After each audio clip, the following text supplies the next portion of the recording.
Selawat dan salam selalu kita curahkan kepada junjungan Nabi besar kita Muhammad. Baiklah Bapak Ibu semuanya, sebelum kita mulai, boleh tepuk tangan dulu untuk kita semuanya, Bu. Terima kasih tepuk tangan memberikan filosofi bahwa kita memiliki nalar yang kreatif, inovatif, dan memiliki jiwa religius. Ya Bapak Ibu. Nah, judulnya aksi nyata modul ini 1.4 menyebarkan pemahaman dan pengalaman penerapan budaya positif yang ada di sekolah SD Banjarsari ini.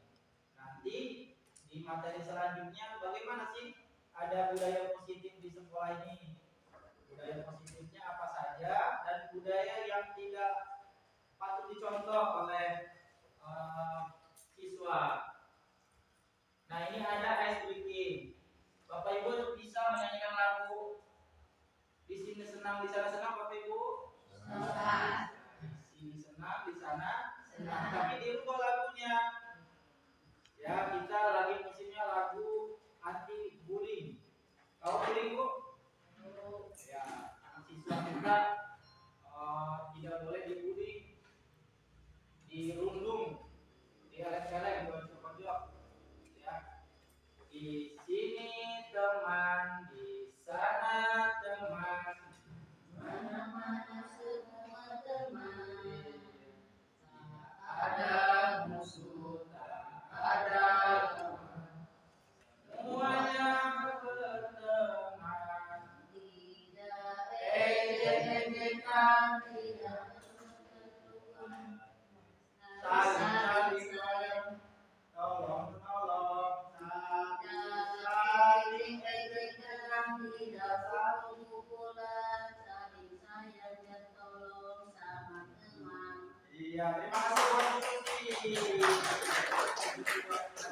Langsung saja, mari belajar bersama, berkolaborasi, saling mendukung, ya demi mewujudkan kedisiplinan positif di sekolah kita tercinta ini. Ya, Bapak Ibu semuanya saling mendukung tentunya terhadap budaya positif di sekolah kita. Apa konsep utamanya? 1, perubahan paradigma belajar.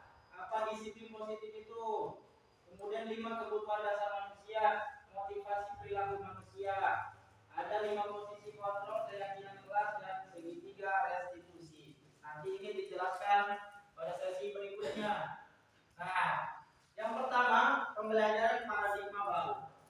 Pembelajaran dengan paradigma baru itu dirancang berdiferensi, peserta didik belajar sesuai dengan kebutuhannya. Tentu berbeda-beda kelas 1 dengan kelas 6. Ya, Pak Guru, Bu Guru kelas 1 dengan Pak Guru kelas 6 berbeda-beda kebutuhannya. Kebutuhan siswa itu apa? Di antaranya buku, ya, kemudian sarana di kelas ini itu kebutuhan siswa. Dan alhamdulillah di sekolah kita ini kebutuhan semuanya sudah terlengkapi walaupun sarana prasarana belum menunjang. Perkembangannya itu sesuai teori psikologi modern untuk mewujudkan profil pelajar Pancasila. Profil pelajar Pancasila tahu Ibu? Yang berkebinekaan berlomba, beriman dan bertakwa kepada Tuhan Yang Maha Esa, mandiri, gotong royong, apalagi dan berakhlak. Nah, ini apa paradigmanya? Yang respon ke pendekatan teori kontrol. Ada stimulus, respon, dan ada teori kontrol. Mengatakan nih seorang teori kontrol 7 Eric Choi. Kenal Bapak Ibu ini? Enggak ya, sedikit kenal.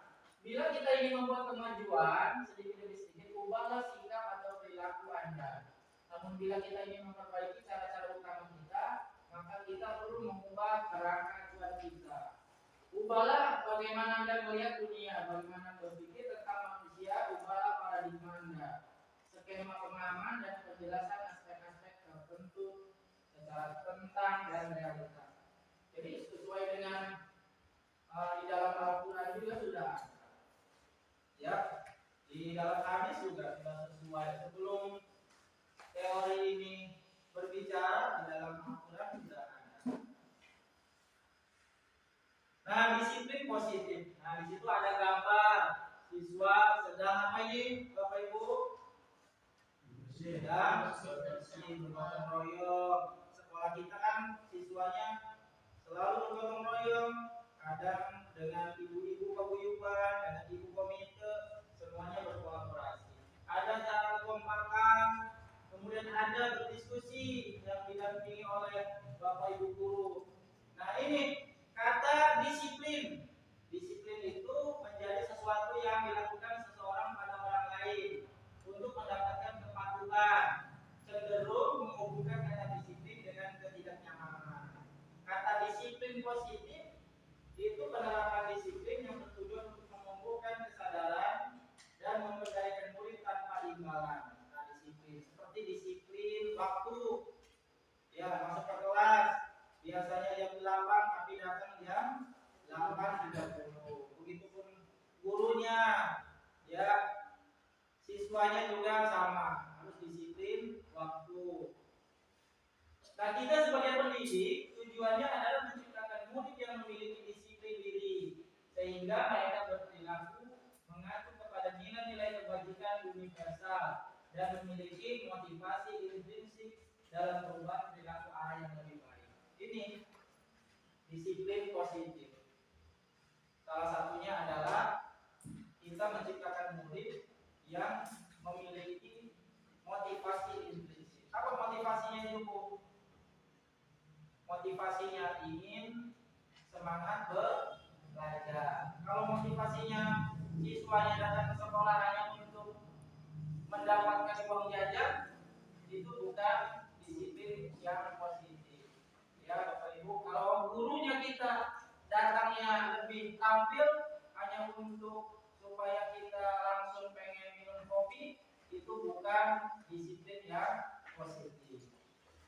Kemudian nilai kebajikannya, ada profil pelajar Pancasila. Tadi itu beriman bertakwa kepada Tuhan Yang Maha Esa, berkebinekaan global, gotong royong, kemudian mandiri, kreatif dan bernalar kritis.